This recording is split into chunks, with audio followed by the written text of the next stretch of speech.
Yeah, I like to look for horses I think have got a really good mental constitution, horses that have battled well and found quite a bit off the bridle in their previous races. Obviously being a time finger man, something that's run a fast time as well, and if they've done that at Cheltenham also, I think that's another thing to look for.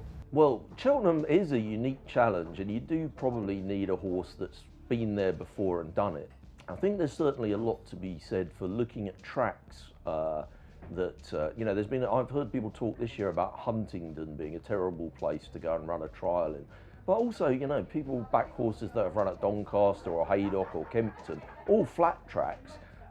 Whereas actually, if you run at places like Sandown or particularly Punchestown, actually is a good place to run before we come to Cheltenham. So I like to see horses that have run perhaps where there are undulations. It all depends on the conditions, doesn't it? I mean, we've discussed the various stat angles that you get throughout the festival. For me, it's all about price. I'd be quite willing to, I'll take on board any stat you like, I'll take on board any factors, but all it comes down to is the price. If the price compensates for the doubts, then I get stuck in.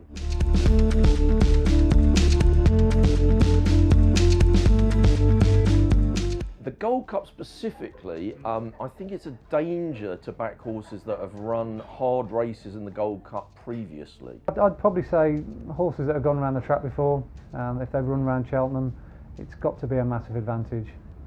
Horse like Santini, who's favourite for instance, he's run around there twice in last year's RSA and of course the Cotswold Chase.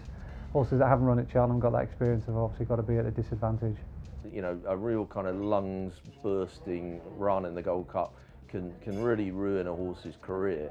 So I tend to avoid ones that have been run big races in the race before. I think Album Photo has got a very good profile for the race, even though, you know, he's backing up from last year. I think the reappearance win's very, very good. They've given it a very sparse campaign. I think Album Photo, if you are going to play in the Gold Cup, I think he's got the best profile.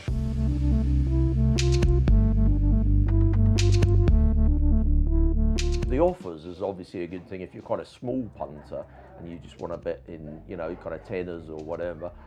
There's lots of opportunities for money back, that sort of thing. Obviously, always look towards the Betfair on the exchange. You get some inflated price if you back win only.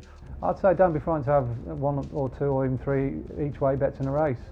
You know, particularly on the big handicaps when some firms are offering 5-6 places. I tend to try and get the best place terms you can get. That's clearly obvious. That's not always so easy. I like to bet each way, not in every race, in certain kinds of races, but in the big handicaps where there are extra places. I mean, Oddschecker's obviously perfect for that. You can search around and see where the best terms are. You know, I'm not frightened to put up at least 2 or 3 in some of those bigger handicaps. For example, you know, online you might get 5 places sometimes where it's only 4 in the shops. So you need to look around and keep your wits about you on that. Take advantage of the place terms. It's pretty obvious stuff, but like I said, if I'm going to have a bet, I like to bet win only and the each way angle as well. I like to play both sides of the same coin.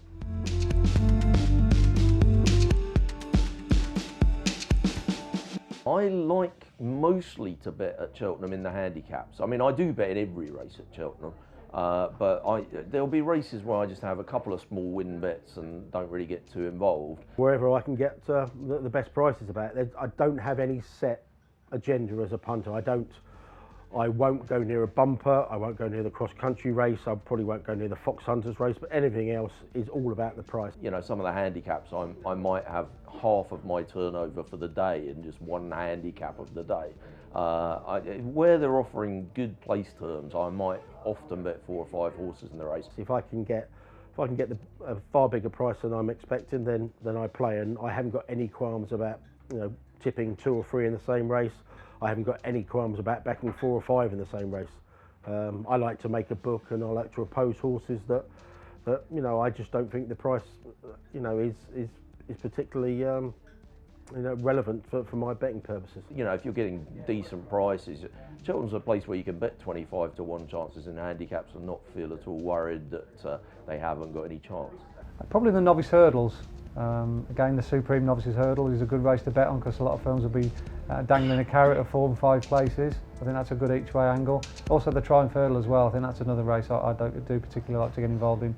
horses that have run in fast times as well coming into the triumph hurdle beforehand have got an advantage over the ones that have been dominating the small field tactical races.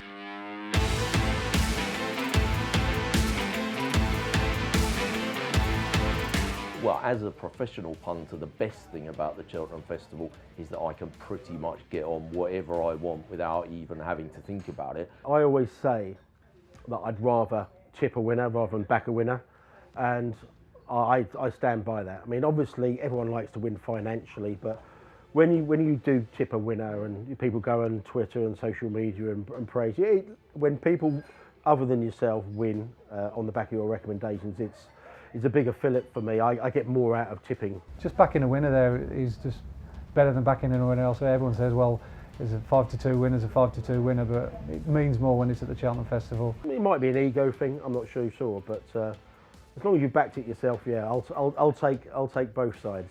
I mean, these days my punting is concentrated hugely around Saturdays and big meetings. The Saturdays in the run-up to the festival can be a bit quiet because you know, there are smaller fields and a bit more low-key racing. And suddenly I'm having Tuesday, Wednesday, Thursday, Friday, and then Saturday at Uttoxeter. 5 Saturdays on the spin. Obviously, you know, in years to come, the Cheltenham Festival will be 8 days long, 10 days long, 12 days long. Eventually, the Cheltenham Festival will last the whole year. But for now, over 4 days, it is like Saturday or Christmas every day. During the festival, I treat it totally differently to how I would any normal day. It has to be. There's an edge on it. You get more people looking at your column. The pressure's there. The expectancy for me to do well is ramped up. That culmination of everything that we all sort of gear up to, because I've been, you know, studying the racing all the way through the year. So yeah, there is an added pressure. There's no doubt about it. So Cheltenham Festival is the place to be. And hopefully, there might be a few nice prize winners this year.